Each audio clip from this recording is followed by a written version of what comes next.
Cloud আসলে হ্যাঁ ক্লাউডে record করা গেল না, দুইবার কানেকশন ফেল করলো। আচ্ছা তাহলে এখন তো হচ্ছে ম্যাডাম না? হ্যাঁ স্টার্ট ওটা দেখা যাচ্ছে না? হ্যাঁ লতিফ ভাই ক্যান ইউ মানে আপনি দেখতে পাচ্ছেন? হ্যাঁ আমি দেখতে পাচ্ছি। ঠিক আছে তাহলে আমরা শুরু করতে পারি। সরি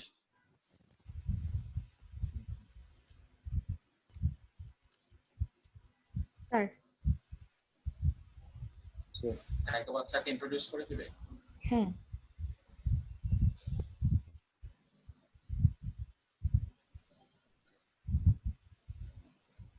একবার স্যার জি জি ইন্ট্রোডিউস করে দেন স্যার, শুরু করেন স্যার। আচ্ছা আমি করব না, আমাদের হেড করবে না স্যার আপনি করবেন তারপরে হেডও করবে। স্যার আশিকুর রহমান দুইটা কথা বলে ছেড়ে দাও। হ্যাঁ আমি না স্যার আপনারা বলেন, আমি কি একটু বলো না কি আছে বলো। আচ্ছা ঠিক আছে ওয়েলকাম কি আচ্ছা ওয়েলকাম তো আপনি দিবেন। সো আনওয়েলকাম বলো। Thanks everybody for coming to this lecture. এবং আমি জানি না আমাদের এখানে তো সব স্টুডেন্ট, হ্যাঁ বেশ কিছু স্টুডেন্ট আছে। লতিফুর রহমান খান নামে পরিচিত স্যার, খুবই famous in our department and also in international world. Researcher হিসেবে খুবই নাম করা, এবং আমাদের অনেক স্টুডেন্ট, আমাদের অনেক টিচার বলবো আমরা, টিচার ওনার সাথে পিএইচডি করেছেন। মেইনলি আমরা অনেকবারই ওনার টক এনজয় করেছি। তো আজকে আবার আমাদের অপরচুনিটি হয়েছে ওনার টকটা এনজয় করার। And obviously Kaikawa sir will give a better introduction for him. আমি এখানেই শেষ করছি। Thank you. Thank you doctor আস। আসসালামু আলাইকুম। আমাদের যিনি বলবেন প্রফেসর লতিফুর রহমান খান, ইউটি ডালাসের প্রফেসর, আমাদের ডিপার্টমেন্টাল হেড, আমার অন্যান্য সহকর্মীবৃন্দ, ছাত্রছাত্রীবৃন্দ, আসসালামু আলাইকুম।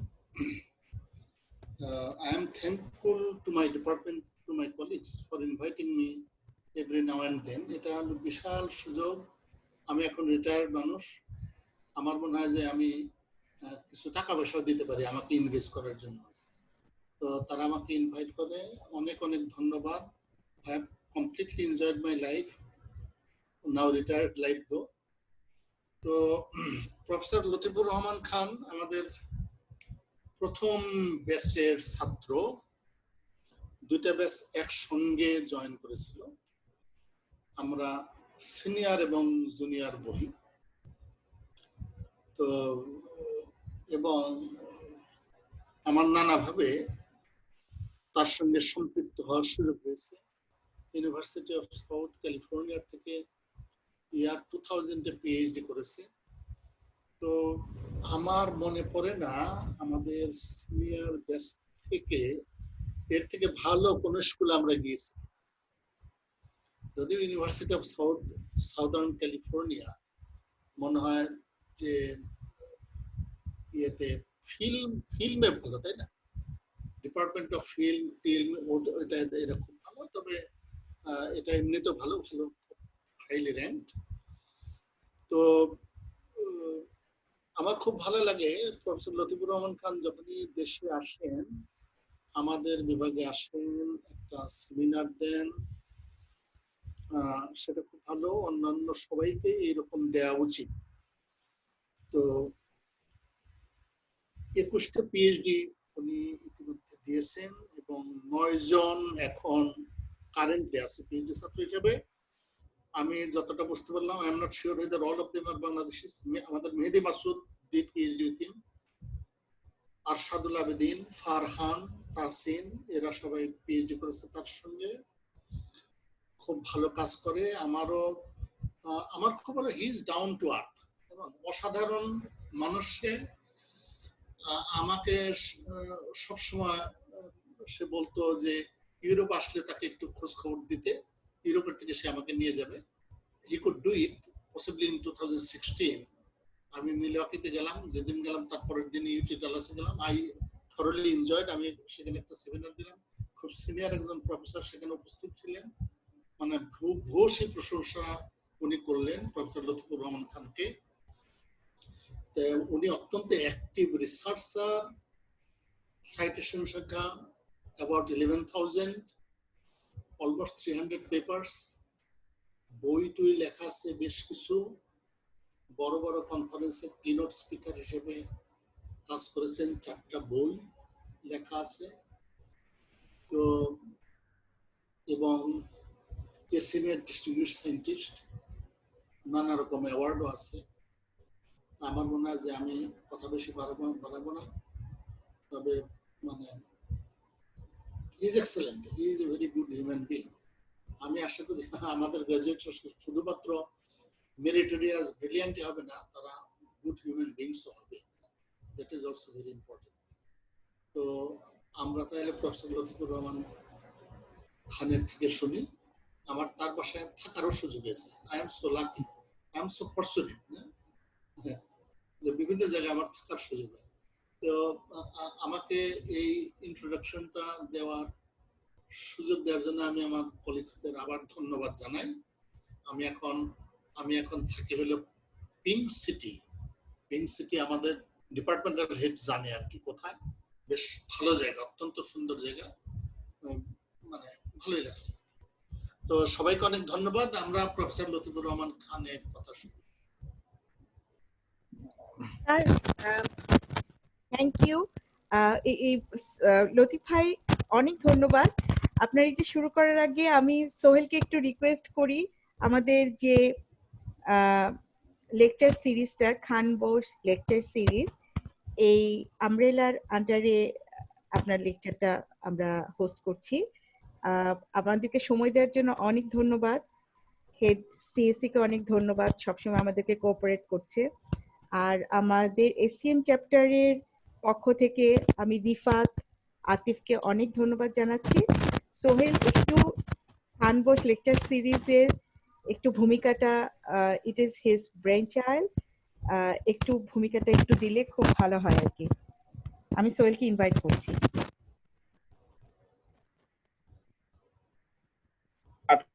আসসালামু আলাইকুম সবাই, থ্যাংক ইউ। যদিও আমি জানি শোনা যাচ্ছে কি, শোনা যাচ্ছে? হ্যালো, তাইলে একটা লেবু নিয়ে ই করো, সবকিছু নিয়ে ই করো। হ্যাঁ শোনা যাচ্ছে। কোথা থেকে আসতেছে? আচ্ছা, খুব কুইকলি একটু ইন্ট্রোডাকশন দেই। প্রথমত লতিফ স্যার যে এই টকটা দিতে আসছেন, এই জন্য স্যারকে অসংখ্য ধন্যবাদ। কায়কোবাদ স্যার যে এখানে আসছেন, অসংখ্য ধন্যবাদ। আজকের এই পুরো লেকচারটা আসলে একটা অন্য মাত্রায় চলে এসছে আমার দৃষ্টিতে।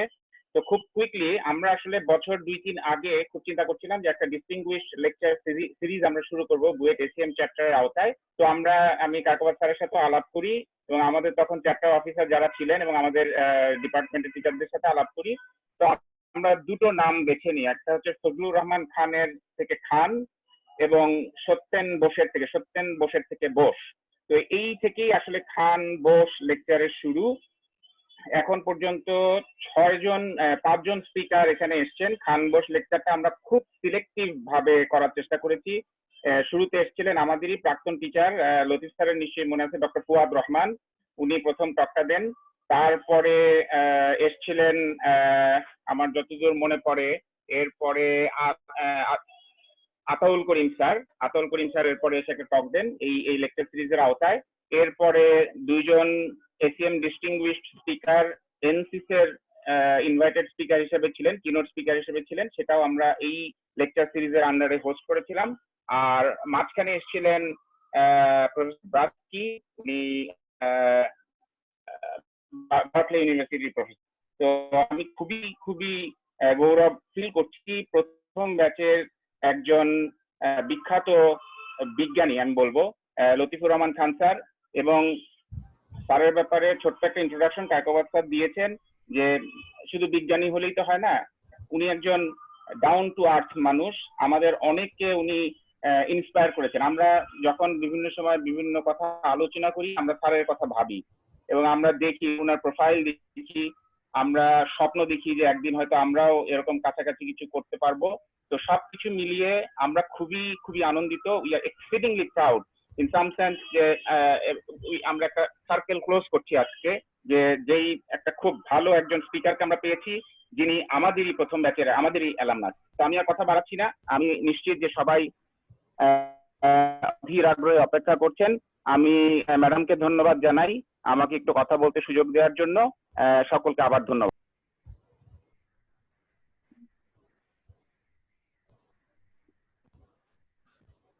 সোহেল, অনেক ধন্যবাদ।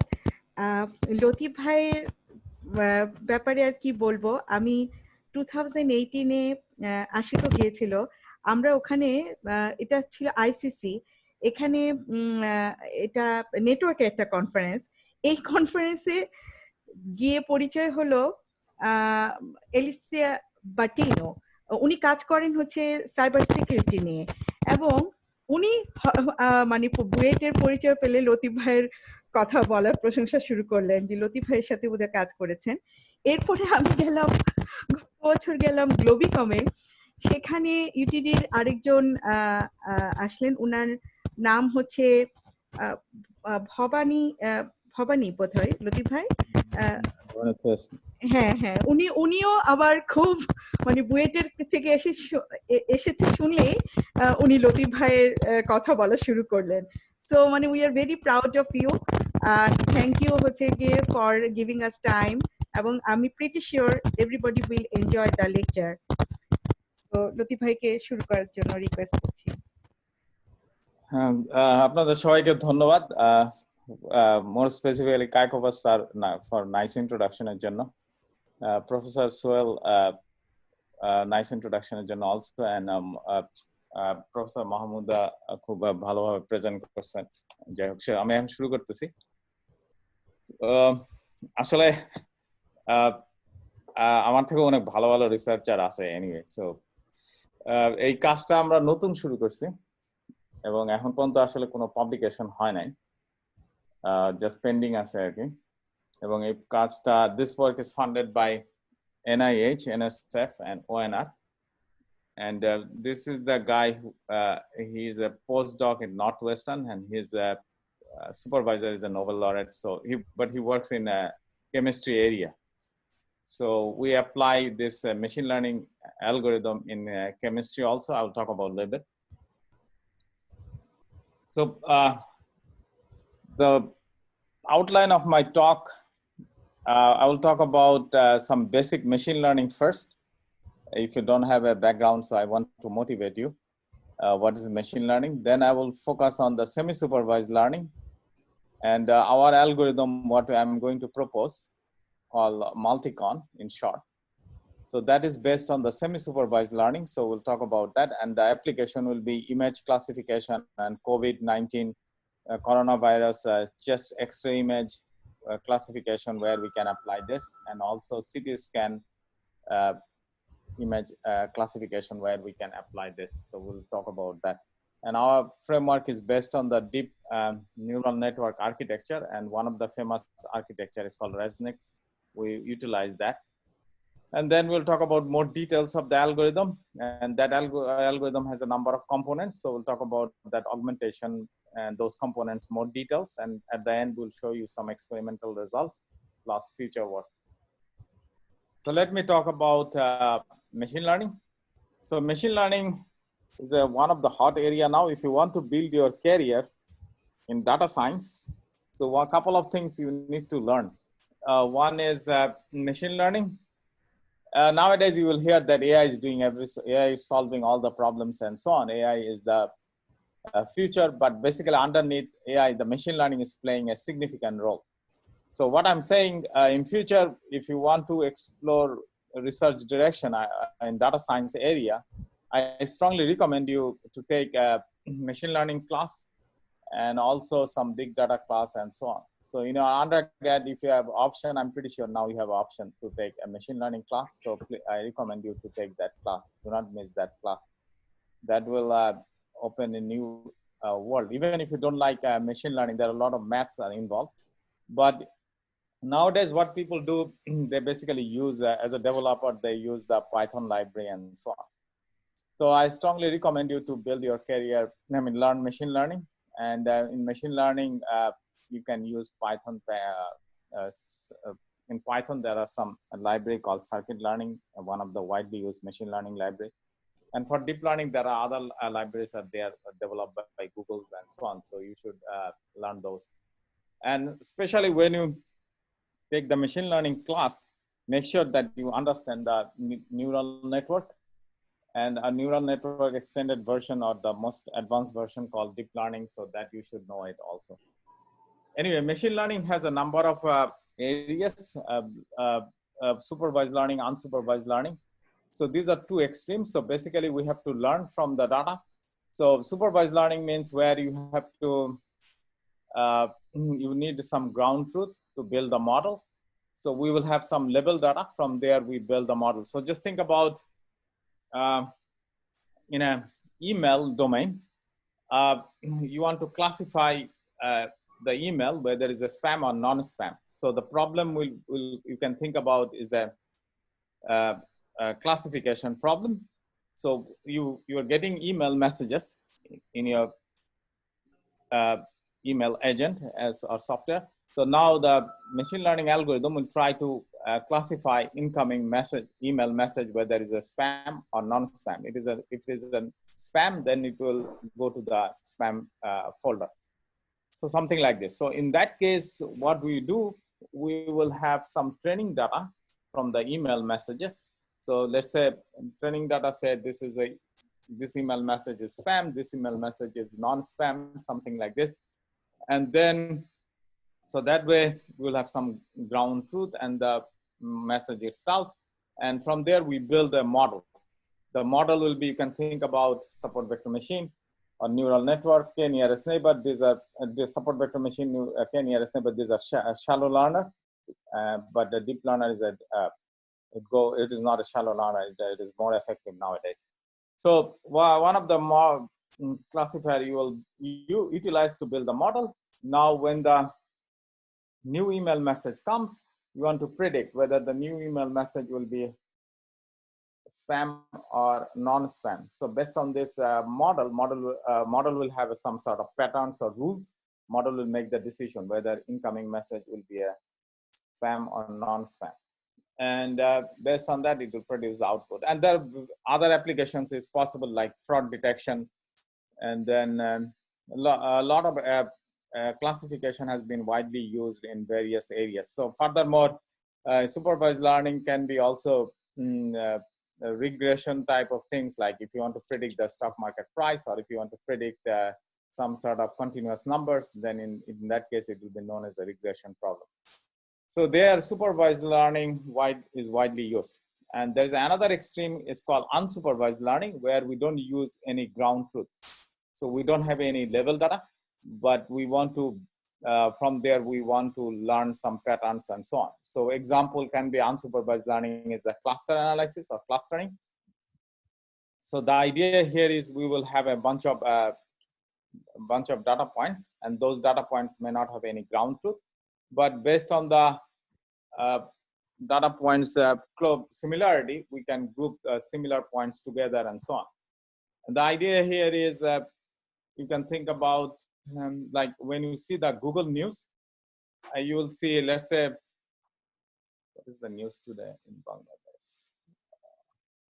Okay, so there was a news about the health secretary has been stepped down, and new health secretary is in power in Bangladesh or something. So in that case, you can see there are a lot of the articles that talks about this. So in the Google News, what they do, they crawl a bunch of news articles continuously, and then they apply clustering algorithm on the fly and group the similar news together. So if all of let's say we have 10 news articles, all of them talk about new health secretary. So in that case, all of them should belong to one particular group. So that type of thing is possible using the clustering, and Google News utilize clustering behind the scene. And obviously they use very advanced clustering algorithm and so on. So these are the two extremes for the supervised and unsupervised learning. So in supervised learning, you need a level data to build the model, and unsupervised learning, you just need, you don't need any level data. You can utilize unlevel data to build to do, extract the patterns and so on. So now the problem is in the supervised learning, you need a label data, and if you don't have a sufficient label data, the model you will build may perform very poorly. So this is one of the shortcomings or weakness of the supervised learning. So if you have any question, please feel free to interrupt me at any time.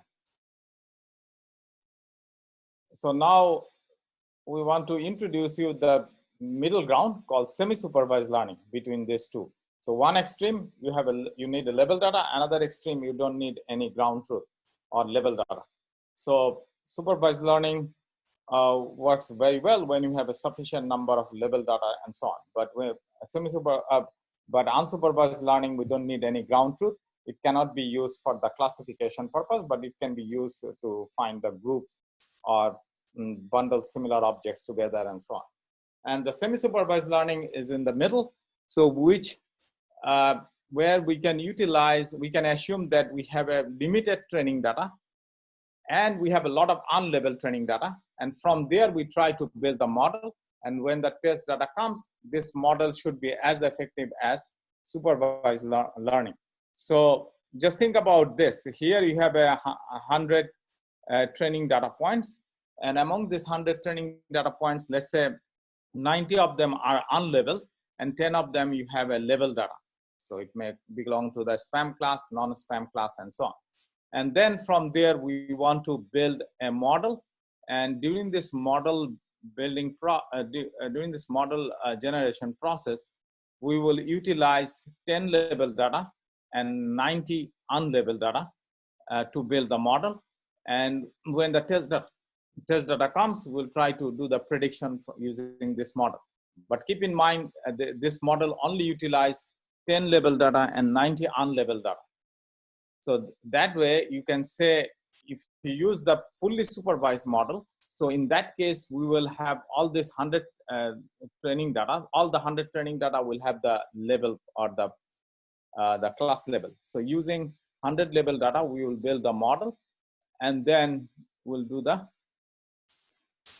prediction. So in that case, if you use the supervised model, you have to provide ground truth for this 100 label data. And usually who will provide the ground truth?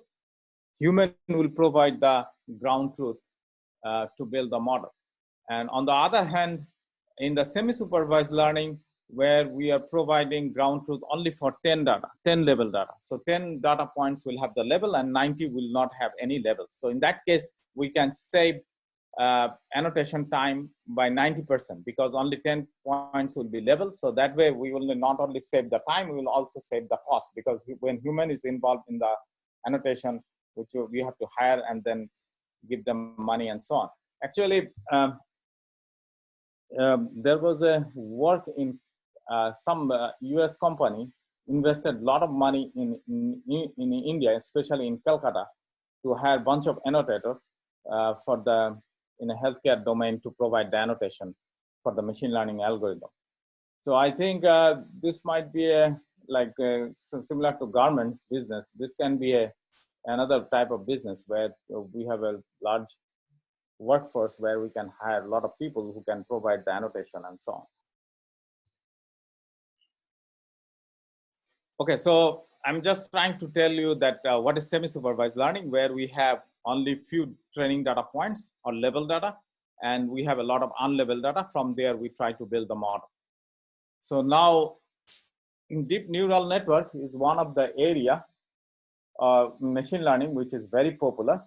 You know that now people are talking about autonomous car, that you will see the car on the street very soon, and this car will be equipped with a very advanced camera, and the camera will capture the images or the videos, and then that images will be fed into the machine learning algorithm. Underneath is actually deep neural network that try to predict whether the incoming the traffic light is a stop sign or something else, or 45 miles per hour, or if it is a red signal or not. So that type of thing, machine learning algorithm is going to predict. Now, why machine learning, especially the deep learning deep learning or deep neural network is very popular nowadays, there are reasons for that. The reason is in the shallow learner, like support vector machine, in RSA, we used to use them, but they in the past they make those shallow learner made a lot of errors. So especially in the autonomous car domain, just think about if you see that there is a if the car is on the street and the car cannot recognize that the people are on the street, and if the car cannot recognize that pedestrian on the street, then car may hit the people. So if your machine learning algorithm cannot recognize human as an object correctly, then what will happen? The machine learning algorithm will give the wrong fit classification. So in that case, the car may not stop and it may kill the people. That actually happened recently, last year, I think, in Arizona. One lady died in Arizona due to this. But I'm trying to make a point here. Shallow learner usually makes a mistake, and that mistake will be deadly or costly in case of the autonomous car domain. So now deep neural network in the image processing area, or especially in computer vision area, they usually do not make any mistakes. They always do the correct prediction. So that's why people are hoping that autonomous car will be on the street very soon, due to this advances in the machine learning area, specifically the deep neural network in computer vision area. So now we are going to adopt the deep neural network, in our case, or deep learning. But the problem with the deep learning, it is very computationally expensive, and it demands a lot of training data. If you want to build a very advanced deep neural network, you have to provide lot of training data. Since you have to provide a lot of training data, that means what?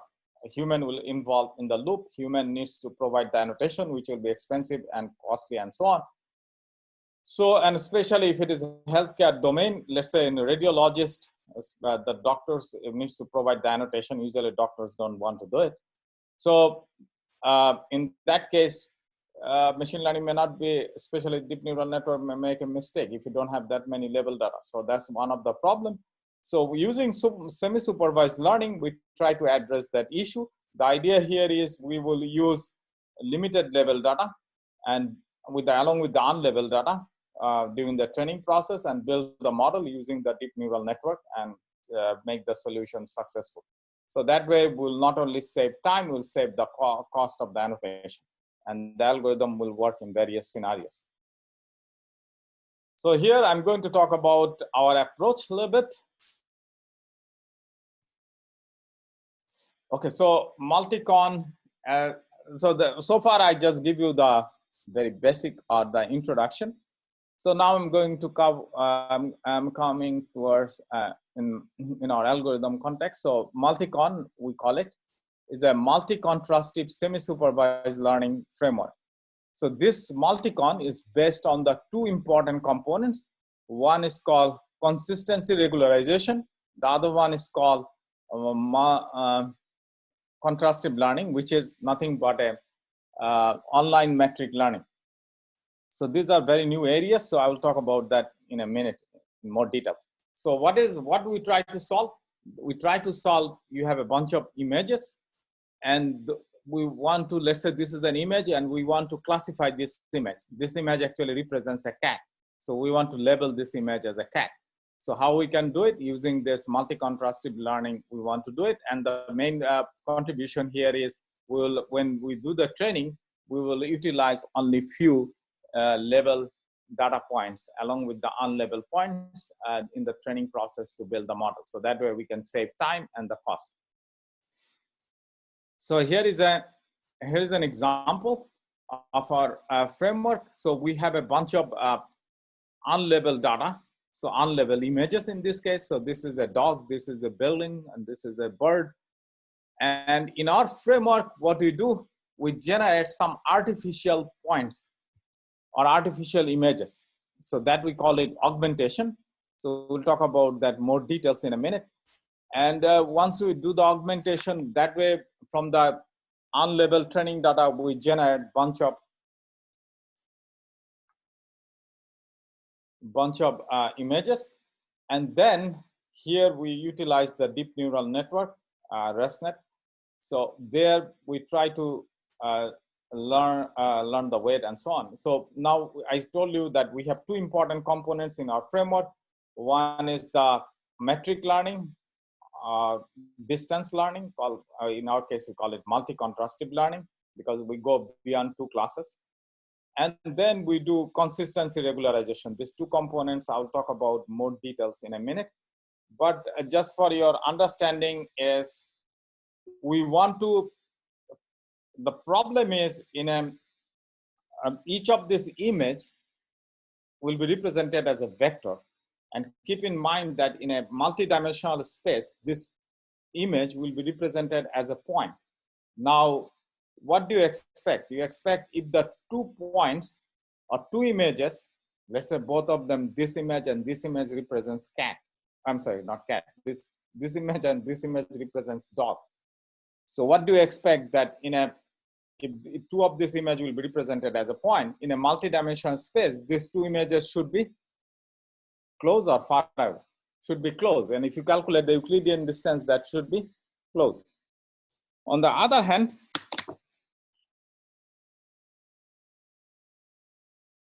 these 2 images, on the other hand, this image and this image represents a different concepts. One is a dog, one is the building. So in a multi-dimensional space, these 2 images should be far away. But what happened in a real life scenario, that it is possible that in the original space, these 2 images, these 2 similar images may be far away, or I'm sorry, these 2 dog images may be in the original space, may be far away, and building and the dog images may be close in the original space. This type of scenario may happen. So in that case, that is counterintuitive. So what we want to do in the distance learning, we want to make sure that the same class instances, class means in this case, dog, buildings, and so on. Same class instances will be placed close together in the embedded space or latent space that we want to learn. So we want to come up with an embedded space or latent space where same class images or objects will be close together, and dissimilar class images or objects will be far away. So you can think about these 2 represents the same class, they should be close together, and this one represents different class instances, so therefore they should be placed in a different, they should be far away. So that type of thing we want to learn, this embedded space. So that we call it multi-contrastive learning, and usually this part is unsupervised in nature. And then here, consistency regularization, the idea here is we have some level data also in the training process, limited level. From there we build a model. That model will do the prediction on this weak augmentation and strong augmentation, and then from there we try to do some sort of so-called error calculation. And then this error and then the embedded space error, these 2 will be combined, and that way we will calculate the total loss. And our goal is to minimize this loss function. And you know that in a machine learning, when you have a loss function, you can minimize that loss function using the gradient descent and update the weight and so on. So that's the basic skeleton all the people are using for the deep learning. So that we utilize here. So here we, as I told you, MultiCon is a online distance learning or metric learning, where we try to maximize the similarity between differently augmented views from the same unlabeled data. So let's say we have a dog image, from there we create another dog image.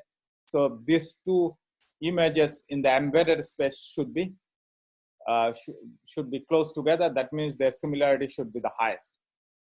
And we try to do this using multi-contrastive learning, and our framework is based on the deep learning and so on. So we will utilize only minimum level data or limited level data. Before going to explain our algorithm, there are 3 important terms I need to introduce you. One is called consistency regularization. Actually, these are the two important components from our framework. What is consistency regularization?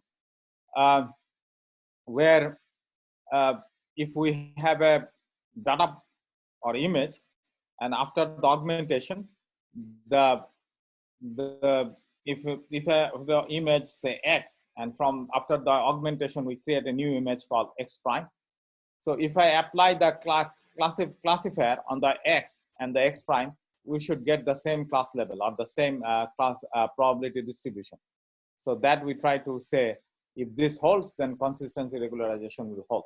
And contrastive learning means a metric learning where the same class instances will be grouped together and dissimilar instances will be far away. Different class instances will be far away. And here, I try to tell you that, okay, so here I try to give you an example where A is the anchor points and P is a positive class. Let's say we have a scenario, instances have two classes. Either it belongs to positive class, either it belongs to the negative class. And A is a anchor points which belongs to the positive class. Now, in this space, what you can see? You can see in this embedded space, you can see the distance between anchor class and the positive class is what? Is something, let's say this distance is 10, and distance between anchor class and negative class is, let's say 5. So in that case, you can see anchor class belongs to the positive class, and anchor class and negative class, there are different class representing different class. So you can see here, same class instances in the embedded space are far away, and the different class instances are close by, so which is counterintuitive. So our goal is to consider this type of case and address that issue. So if you know ADA boosting, in a machine learning area, there's a one algorithm called ADA boosting. So when we need to sample, which points we should sample to, we have a bunch of examples. From there, we need to select some sample. Which one we will select? Because we want to select a sample where the classifier will make a mistake, or very likelihood it will make a mistake, or which is a border area points and so on. So there usually we choose the hard examples. So here in this case, if I have this type of data points and I need to learn the embedded space correctly. So in that case, possibly we should select the hard negative pairs and assign more weight, so that in next time when you do the sampling, the hard negative pair will be selected. So that's why I'm saying, I'm introducing this term is a very similar concept what we use in ADA boosting. So the idea here is, if we want to learn an embedded space where the same class points should be grouped together or they should be close together, and the dissimilar class, different class points should be far away. Since hard negative pair, it doesn't support that, so we want to choose that point, and so that in future from this type of example, we'll learn the correct embedded space. And as I told you that in this architecture, we utilize this model. So model means all this. Here we utilize the deep neural network. So our case, deep neural network, we utilize the ResNeXt. And this has a, you can think about the input for this architecture. We will have 256 by 256 images. And then we have, we apply the CNN. This is a standard, and this is a very deep neural network. So a 32 parallel architecture, 256. And then this is the filter 1 by 1, and the stride will be 4. So that way we generate the new images or the filter images, and then at the end we concatenated them and generate this 256 dimensions using that architecture. And then since I collaborate with the Northwestern for the drug discovery. So here this algorithm is also applied for the images, and the image is, in this case, will be so the drug the two-dimensional drug images, all this benzene carbon structure will be fed into this architecture. And then our goal is to classify as one of these 12 classes. And this drug class, we call it one of those we want to predict. And for that, we utilize this MultiCon framework. Okay, so if you remember, our framework has two important components, multi-contrastive learning and consistency regularization, plus the data augmentation. So I will talk about those components now, more details. So the data augmentation, just think about, so this diagram will tell you a little bit more details how the whole framework works. So in terms of the data augmentation, just think about, we have a two augmentation process. One is called weak augmentation, other one is called strong augmentation. Weak augmentation means we will shift or flip the images, and strong augmentation means we will change some of the pixel of the images. Now a whole framework will work the following ways. So let's assume that we have total 100 training data points. From this 100 training data points, we have a 10 label data and 90 unlabeled training data. So from there, on 90 unlabeled data, we will create 90 weak images and 90 strong images. So if I have an n unlabeled data, we will have a 2n data augmentation, or the new images will be created, or data points will be created. And then from this 10 label data, we will build the model. Now, weak augmentation will be applied on this model to do the prediction. And then from this 9 weak augmentation, 9 strong augmentation, all of them will go to the deep neural network to learn the weight and so on. And then in the neural network, the deep neural network, ResNeXt will be extended with this multi-contrastive loss function and the consistency regularization. So what do we do? Consistency regularization, what do? We utilize, so there are two components in the consistency regularization. One is the supervised part. Supervised part means we have the 10 label data, and from there, 10 label data, we also do some weak augmentation, basically 10 labeled images for various classes. We will apply, let's say, weak augmentation means you will do the flip and shifting of the image, and then those each of this original image has the class level. So if we create a new 10 weak images, so each of them we will have the class level because we derive it from the label data. And then from the label data we build a model, so we'll do the prediction. So that way we calculate the error for the supervised part. For the LU part, the loss, what do? We utilize this 9 weak augmentation images from the unlabeled data. We'll do the prediction. And then those label will serve as a pseudo level or ground truth for the supervised part, for the strong augmented images. So now the strong augmented images will be the input for the model, and for those images, the model will do the prediction. And now we need a ground truth to validate or calculate the error. So for validation, we will utilize this weak augmented image levels. So what do we do for the, so far it's clear? Hello? I hope you are not bored. Okay, I'm continuing. Okay, so now,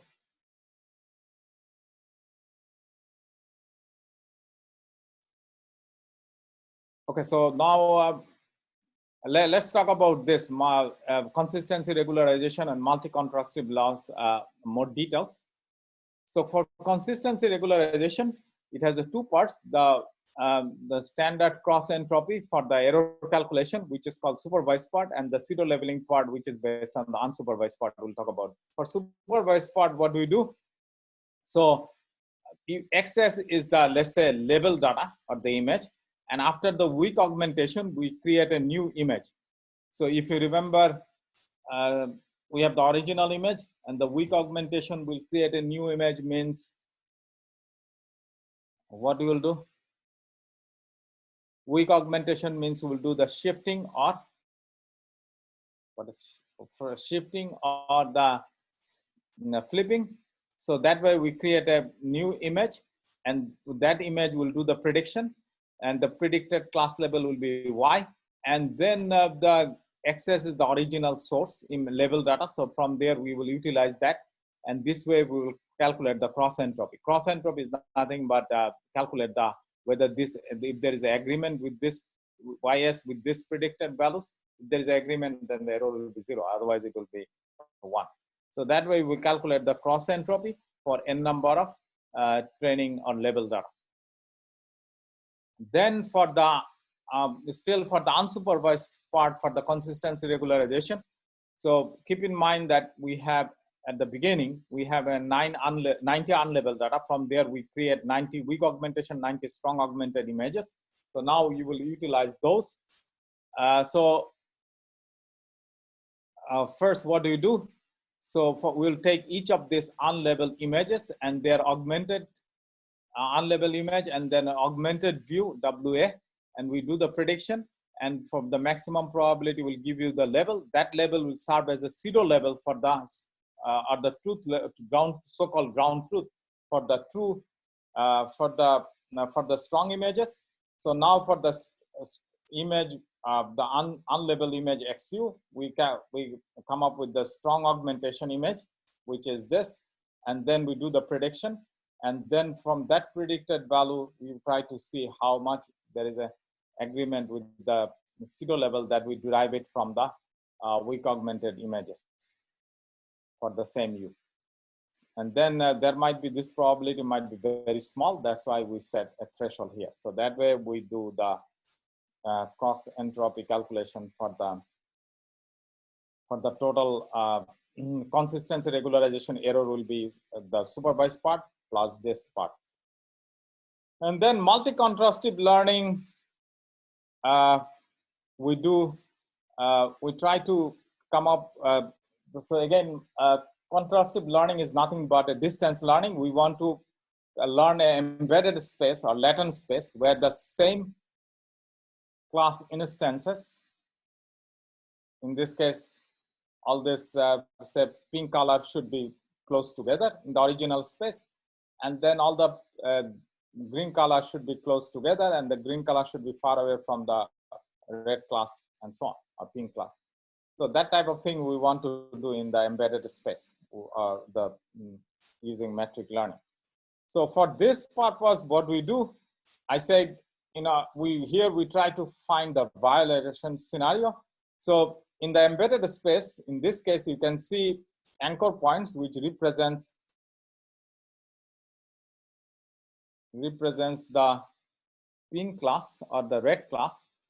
This pink class is far away. This anchor points is far away from its own class instances, but at the same time, it is closer to the negative class instances or the green class instances. So in that case, when in the sampling case, we should assign higher weight for this type of pairs, because I want to select those pairs and learn it from there, because these are hard examples. Another scenario where the negative class instances will be come close together in the embedded space, and with now the anchor points used to try to determine the similarity between this positive class and the negative class. Now there will be identity crisis. So in that case, this weight will also increase. But this case, the weight will drop because anchor points and this red class, they have the same, they're very close together. So we don't need to select those points. It's not a hard example. So for that, we do some similarity calculation. So when you do, basically we introduce a novel weighing strategy in multi-contrastive loss, and we calculate the relative similarity for positive and negative pairs with respect to the anchor points. So here the anchor points will be defined like this. So we want to select xi and xj. xi is the anchor points, and we want to select a positive class xj, where this positive class will be a hard positive class. That means this similarity should be smaller than some negative similarity. So in that case, we can say that this is a hard example, this is a hard negative example. This way we try to select the samples. So for that, we basically assign the weight, and the weight will be assigned using this. And our total loss function, multi-contrastive loss will be something like this. So this way we calculate the loss. So now this is the whole MultiCon algorithm for in the training process.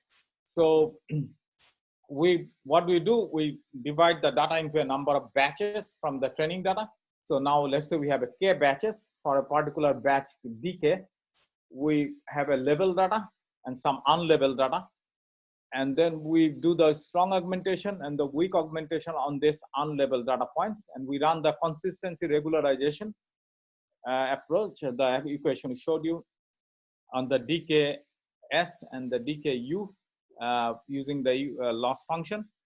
And then for the dku, we generate the unlabeled pairs, m unlabeled pairs, and then so m unlabeled pair means additional examples or augmented examples will be created, and for there we calculate the multi-contrastive loss function using 5, and then we try to minimize this total loss using the stochastic gradient descent, and that way we learn the weight, and then once we learn the weight, then we can use it for the prediction. There is some work already in this domain, and here some of the components people utilize. Semi-supervised learning utilize in some cases. These are all approaches utilize semi-supervised learning, but our contribution comes, we utilize contrastive learning or metric learning. Using that, we show that it performs well as with respect to other baselines.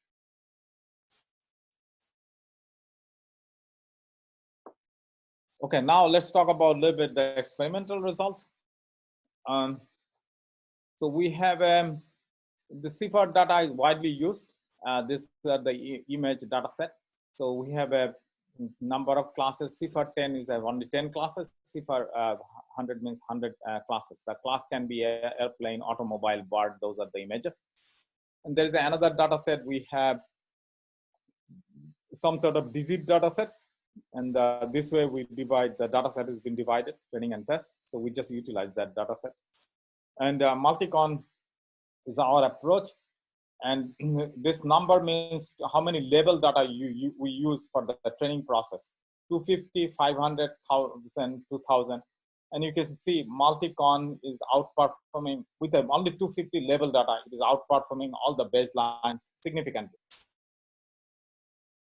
And then for the 100, CIFAR 100, where we have 100 classes, more classes we have, you can see when you use 2,500 label data, MultiCon is outperforming other baselines. MultiCon is performing the baseline significantly, and more training data you have, the number increases. So similar behavior we observe for the digit data set. When you have 250 label data points, MultiCon has a 91% accuracy with respect to other approaches. And this diagram shows you how one of the important component of the MultiCon is the embedded space or metric learning we utilize. So you can see here the same class instances will be close together, and this different class instances should be far away. That's our objective using the online metric learning. So that we are doing here. So you can see here CIFAR 10 in the MultiCon. When you apply the MultiCon in the embedded space, so this color means different classes. You can see here the blue color appear close together in the embedded space, and the green color class instances appear together, and so on. On the other hand, in the original space, if you project the data points, you will see that they are everywhere. So in this case, this brown color mixed with the blue color and so on. So the class are not well separated in embedded space. So if you utilize using the original space, if you try to apply k-nearest neighbor or other classifier, it may not perform that well. So that's why when you do the MultiCon, it learns the embedded space where in the embedded space, the different class points will be far away. That's why the classifier performs well. And now I'm talking about the COVID. So first data set, we are talking about the COVID-19 chest X-ray images. Chest X-ray images, there are 3 classes. Some of the image represents normal patients' images, chest X-ray, and some of the image represents the viral pneumonia patient's image. Some of them are related to the COVID-19 patient image. So number of data points, we got 219, this on and so on. So that you can see the data is highly imbalanced. So we applied the data augmentation, flipping, then weak augmentation and strong augmentation. Strong augmentation, we do the change the pixel values. So that way we make the data balance and then apply our algorithm. And here are some images. So this is the viral pneumonia chest X-ray image, and this is the normal case, and the last one is the COVID. And when we apply MultiCon on this data set, you can see our approach is when we use only 50 labeled data, 50 label images, MultiCon gets around 89% accuracy, and which is significantly higher than other baselines. So you can see here MultiCon is performing very well. And more data points we will provide, the accuracy goes up. After that, it becomes flat. But you can see here it is outperforming all the baselines. And this confusion matrix showed you that more details of the result. So for example, when you use 50 label data points for the training, the 2 label will be COVID-19, and there's out of 100, let's say 78 cases will be predicted as a COVID-19. So the rest of the cases, it makes an error. So these are the cases, so COVID-19, some of the 6.3% cases will be predicted as a normal instead of COVID-19. And so these are error. And viral pneumonia, 15.9, COVID-19 images, 15.9, 15% cases, it will be detected as a viral pneumonia instead of COVID-19. So something like this. So when you have a more label data, this error drops significantly. So when you can see here for the COVID-19, when you show the embedded space, these embedded space are well separated. So this is, so in that case, this blue, okay, some of the COVID-19 images will be detected as a non-COVID-19 image. So there's some of the blue points will be belong to this class, will be predicted as this class. So that's why the error is there. And here is an image where it fails. And now CT scan images, we also take the videos of the COVID-19 CT scan. And then from there we generate the images. Number of data points we have this, normal is this, and the viral pneumonia is this. And these are the some of the samples we have. And when we apply the MultiCon, we got this numbers. With the 5,000 level data, we got 98% accuracy. So in short, I showed you a little bit high level the the semi-supervised learning that we apply in a real life problem.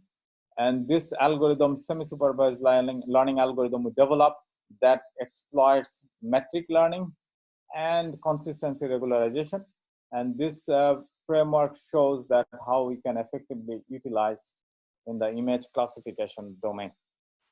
In future, we want to extend this work in various domains, especially we want to apply in security and the natural language processing text. So just think about images, it might be easier because you do one of the important part of this MultiCon, we do the data augmentation. For the images, data augmentation is easier because you just change the pixel values. So that's a strong augmentation, or weak augmentation, you just do rotation or shape, flip, those type of things. That's a weak augmentation. That way we generate additional examples and address the imbalance issue. But now for the text is a bunch of sentences. You cannot simply change one character from the text.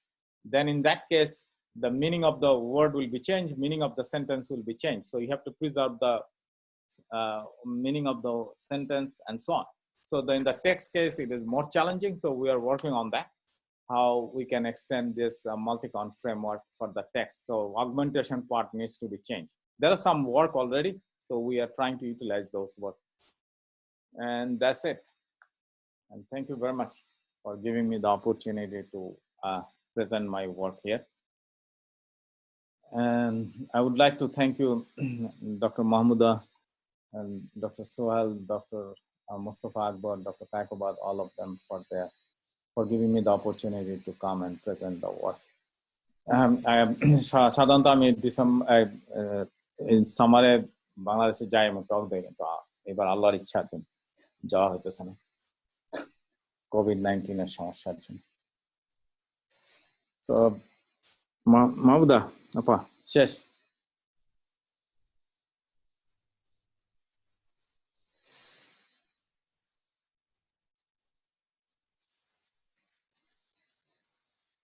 So I stop.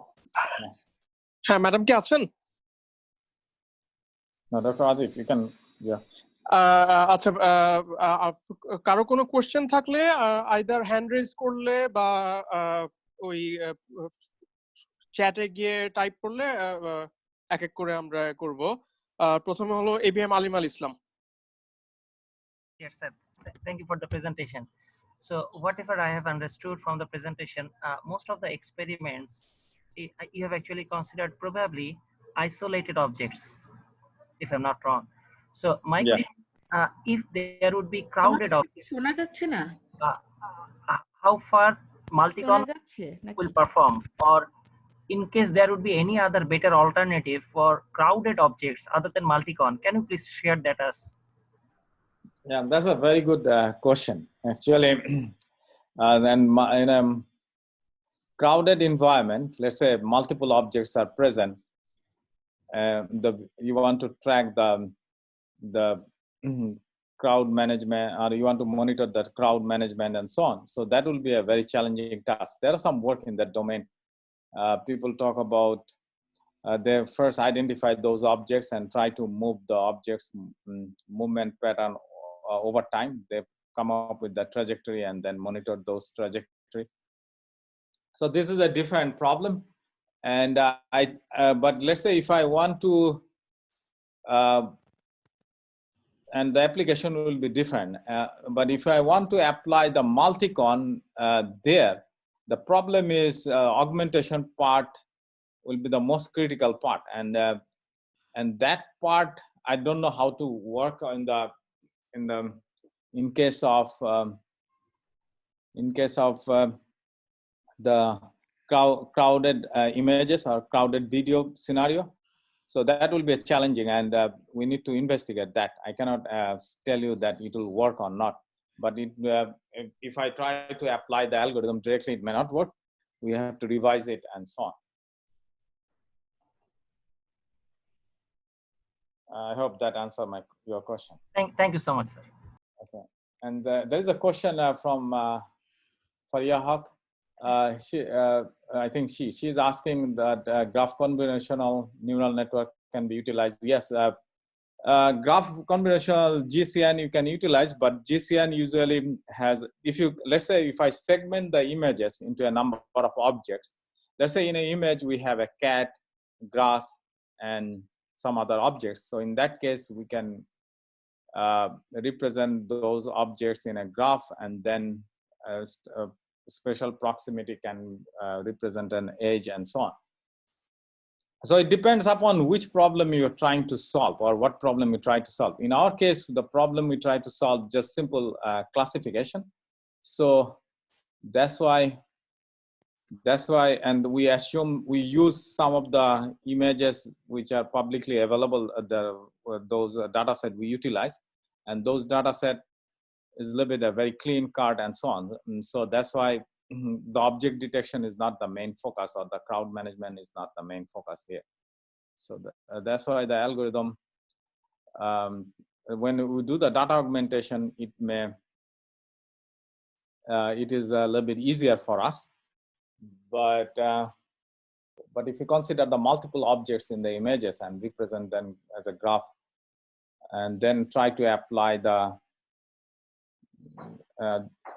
graph embedding or the graph neural network, that's fine, that's possible. But in that case, I think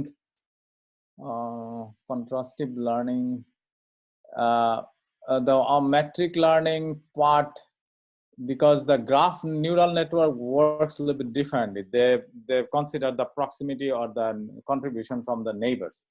So in that case, once you construct the graph, and if you after each object, if you can calculate some sort of vector representation from the graph, and then if you apply metric learning, in that case it may work. But again, that requires further investigation. Okay, so one of you asked me the image. Okay, how do I select the Saiful Islam Salim asked me whether how do I select the 50, 250, and 500 images? So I think we have the original image, and then randomly we select 50 images, and then those 50 images will have the labels, and from there we apply our multi-contrastive learning and build the models and so on. So yeah, it's random in nature. So, and we do cross validation, so that the results we are reporting the average. So in that case, we don't have any bias against that, or we try to minimize the bias.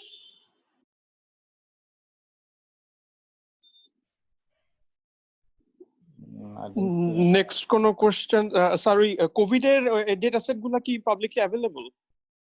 হ্যাঁ, ওটা আসলে publicly available. একটা বোধহয় একটা China থেকে একটা paper by so there is a paper from from Chinese researcher. They put all the data there, so we just downloaded from there. I can share the link with you guys. Okay, thank you. আর কোনো question? আমাদের স্টুডেন্টরা খুবই শাই, question করতে চায় না। Feel free সবাই। হ্যাঁ, আমি যখন স্টুডেন্ট ছিলাম কখনো কোশ্চেন করতাম, কিন্তু এই বাইরের দেশে আবার কোশ্চেন করার খুব গুরুত্ব দেওয়া হয়, মনে করা হয় খুবই নলেজেবল পারসন। কোশ্চেন না করলে ভাবে যে কিছু জানে না। I just want to give you tips. Sir আমার একটা question, Some people yeah, has a lot of question but nothing but anything. আচ্ছা, এই মাল্টিকনটা কি রিয়েল টাইমে কাজ করে? মানে এটা testing part it will work in real time, because testing is very fast. Usually on the machine learning, testing part is not a problem. You can do it very quickly, unless if it is a k-nearest neighbor, which is computational expense for the testing time. But since we are using, we are building the model offline, and for the testing we are doing online, so that can be done in real time. But now let's say if you need to update your model periodically, that time, yeah, that might be an issue. And usually the deep learning takes a lot of time to train, and it requires a lot of training data or large number of ground truth. So that's why in our case we observed that, let's say we train it with 1,000 images and so on. It may take, we use GPU after, but still it takes time. It's a couple of hours. Okay, thank you, sir. And the training time, we assume that it will be done offline. Thank you, sir.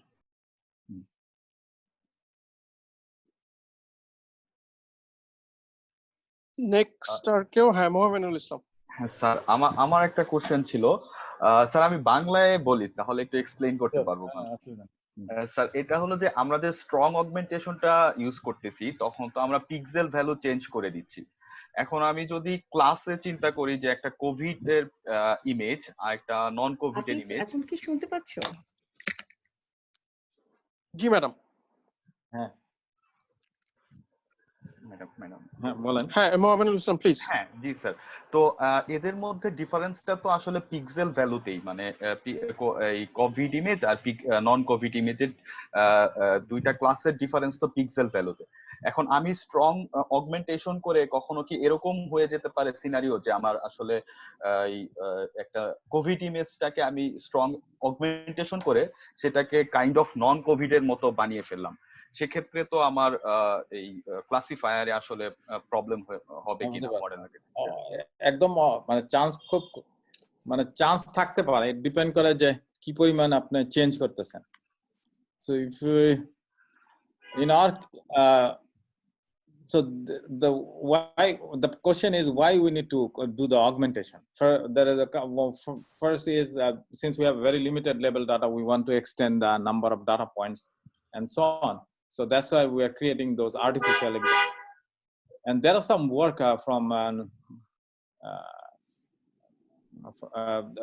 you know that in machine learning there's a class imbalance issue. There is a tool called SMOTE, SMOTE, and that got more than 30,000 citation. So they in the past they create every example they training that they will have, they try to create some artificial examples. So here but that is not based on the neural networks, deep learning, that is something else. So and then that algorithm was very popular, still people uses it for the imbalance case. They do if you have a minority class where you have a few data points, there we can do the oversampling, or we can majority class we can do the undersampling, or in this case what I'm saying, we will that smart case they create artificial examples. And artificial example, this is a new synthetic example or data points they generate. So in our case we also do some synthetic data generation by changing the pixel values, and we have two components. One is the weak augmentation where we just do the rotation shifting, basically keep the original image, and the strong augmentation we change the pixel values. The idea here is since we add some sort of noise, this will help us to avoid some boundary cases or so on. Our learner should learn from this noise so that it will be more generalized. Now if you make so much changes, there is a possibility that it may make mistakes. I agree with you, but this is a statistical part. So in that case, we will control the noise, or the pixel value will change, not that much, so that it will not destroy the original purpose. It will not misclassify the COVID-19 to a pneumonia or vice versa. So that type of scenario we try to avoid by adding small noises. Okay, thank you sir, thank you very much sir. এখন কি শোনা যাচ্ছে আমার কথা? হ্যাঁ sorry Latif ভাই, মাই microphone ঝামেলা করছিল হেডসেটের, মানে একটি হেডসেটের অনেক ব্যবহার হচ্ছে আর কি। আপনাদের ক্লাস এখন অনলাইনে নিতে হয় না? হ্যাঁ ক্লাস তো অনলাইনে শুরু হয়েছে, হ্যাঁ চলছে আর কি, শুরু করেছি, এখন দেখা যাক আল্লাহ ভরসা। আরো কারো কোনো কোয়েশ্চেন আছে?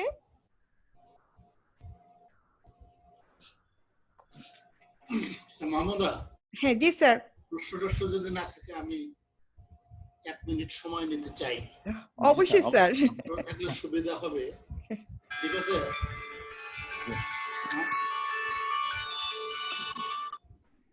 কেমন নেব? হ্যাঁ হ্যাঁ জি স্যার, জি স্যার। আমি কি স্ক্রিন শেয়ার করতে পারবো? স্যার জি স্যার। সুন্দর একটা এর জন্য প্রফেসর লতিফুর রহমান খানকে ধন্যবাদ। আমি একটা জিনিস শেয়ার করার চেষ্টা করি, এটা তো আবার খুবই টেকনিক্যাল জিনিস। Let me try. আচ্ছা, আমি কি কিছু শেয়ার করতে পারছি? একটা ছবি দেখা যাচ্ছে স্যার, একটা হ্যাঁ কাগজে কিছু লেখা। কাগজে কিছু লেখা, তাই না? জি স্যার। আচ্ছা, লতিফ কি দেখতে পারেন? জি স্যার, আপনি আমার হাতে লেখা, আমার হাতের লেখা কখনোই ভালো ছিল না, আমার হাতের লেখা। রাইট, উপরে লেখা আছে Latifur Rahman Khan, government laboratory high school, Dhaka, 9th position, 835, 6 letters. Dhaka college, 12th position, 870। এটা কবেকার লেখা স্যার? এবং পাশে আবার একটা সিগনেচার আছে। ইন দোজ ডেজ আমাদের ছাত্ররা এতই মেধাবী ছিল, উৎসাহিত ছিলাম কে আমার থেকে অনেক পজিশন অনেক পাস ভাই ছিল স্যার। আমার কাছে মোটামুটি সবারই আছে। কেমন মিথুন ভাই সম্ভবত থার্ড ছিলেন, থার্ড পজিশন ছিলেন ইয়েতে, তাই না লতিফ ভাই? মিথুন থার্ড হয়েছিল। হ্যাঁ হ্যাঁ, মিথুন ভাই থার্ড। আর মিথুন ভাইয়ের এসএসসি তে আবার মনে হয় প্লেস ছিল না, না?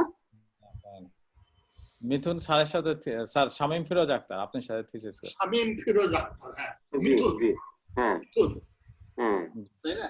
আচ্ছা, আরেকটা জিনিস আমি বলবো, লতিফ আপনার বিএসসি থিসিস এর ভলিউম কত ছিল? আমি আর লাইকালি করছিলাম স্যার 100 পাতার উপর ছিল। 100 পাতার উপর, ঢের বেশি, এর থেকে ঢের বেশি।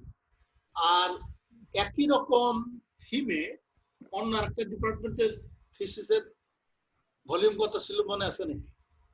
14-15 পেজ। না না, অন্য ডিপার্টমেন্টের থিসিস তো স্যার আমরা লিখে দিতাম। স্যার আই হ্যাভ, মানে আমি যেটা করেছি, আমি যখন ফোর্থ ইয়ারে, থার্ড ইয়ারে, তখন আমি ফোর্থ ইয়ারের ইলেকট্রিক্যালের থিসিসের মানে পাওয়ারের প্রোগ্রাম লিখে টিকে দিতাম। এবং আমি রেকর্ডটা একটু অফ করে ফেলি না, এটা তো অসুবিধা